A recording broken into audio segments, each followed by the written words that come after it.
Gini, mungkin sedikit saya harus jelaskan ya, bahwa persoalan sampai pemberitaan ini naik ke media itu tentunya ada sebab dan akibat, ya, bukan karena mau pansos atau bagaimana. Apalagi saya pribadi dan tim kuasa hukum tidak berpikir untuk mau pansos atau bagaimana, karena mohon maaf sekali ya, saya juga udah cukup terkenal, jadi nggak perlu saya pansos. Namun demikian ada hal-hal yang istilahnya memang harus diinformasikan atau harus diangkat ke media. Supaya apa? Supaya tidak terjadi lagi hal-hal yang sama yang dialami oleh Ibu Aska terhadap orang lain atau wanita-wanita lain. Ya, dan ini juga saya rasa bisa menjadikan pembelajaran kepada warga negara asing, ya, sekali lagi kepada warga negara asing yang datang ke Indonesia untuk tidak berlaku dengan dugaan-dugaan pelanggaran pidana gitu. Jadi sangatlah tidak betul kalau saya lihat kemarin tuh ada statement bahwa Aska seolah-olah suka bikin sensasi apa. Tidak, itu tidak betul. Ya, tidak betul sama sekali.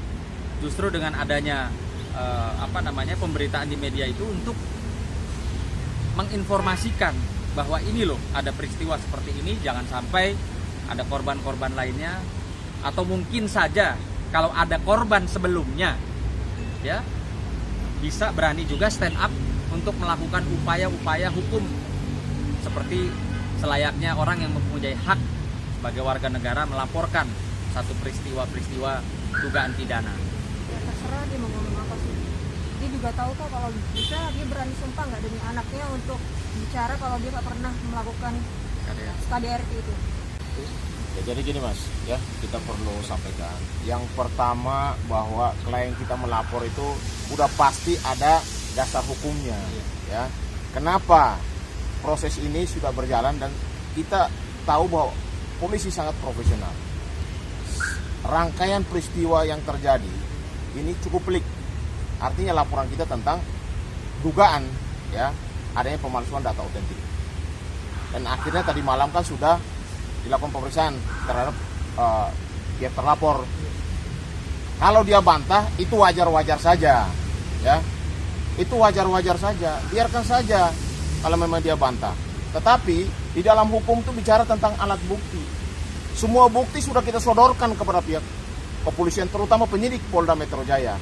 Semuanya, dari keterangan saksi, alat bukti dan lain sebagainya. Bahkan surat dari Kepala Dukcapil sendiri juga kita sudah sampaikan juga. Jadi biarkan saja mereka membantah. Ya, biarkan saja. Yang di sini adalah saya mau sampaikan supaya kenapa ini harus dilaporkan, supaya ada efek jera kepada warga negara asing yang datang ke Republik ini, supaya apa? Wanita-wanita Indonesia jangan sampai kejadian terulang lagi. Ya. Karena ini menyangkut bela negara, harkat dan martabat wanita Indonesia. Ya, artinya kenapa baru sekarang setelah ada pemanggilan? Padahal proses ini kan sudah jauh-jauh hari, mungkin ada masuk 2 bulan ya. Kalau memang ada itikat baik, saya rasa dari awal tentunya akan ada, ya, baik dari kuasa hukum Alif sebagai terlapor, seyogyanya membangun komunikasi dengan kami. Namun demikian sampai detik ini pun, sampai statementnya tadi malam, ya, yang katanya mau membuka pintu maaf yang bagaimana? Yang buka pintu maaf itu harusnya pihak kita, bukan mereka. Di sini saya cuma melihat sampai detik ini tidak ada itikat baik. Saya mau tanya, Aska jawab jujur, ada nggak pernah mereka menghubungi untuk misalnya mediasi, perdamaian, ada? Tidak ada. Jelas pada kami pun selaku tim kuasa hukum sampai dengan detik ini, yang dimana tadi malam sudah ada statement katanya akan membangun komunikasi, tidak ada. Berarti proses hukum terus berlanjut Bang ya? Tidak. Kalau kami tentunya selaku kuasa hukum, ya, gunanya adalah mengumpulkan alat bukti, ya, menunjang proses proses hukum yang sedang berjalan dan memberikan nasihat-nasihat hukum kepada klien kita. Nah, kalau untuk masalah istilahnya mau damai atau tidak mau damai, ya tentunya dari Ibu Aska sendiri yang bisa memutuskan.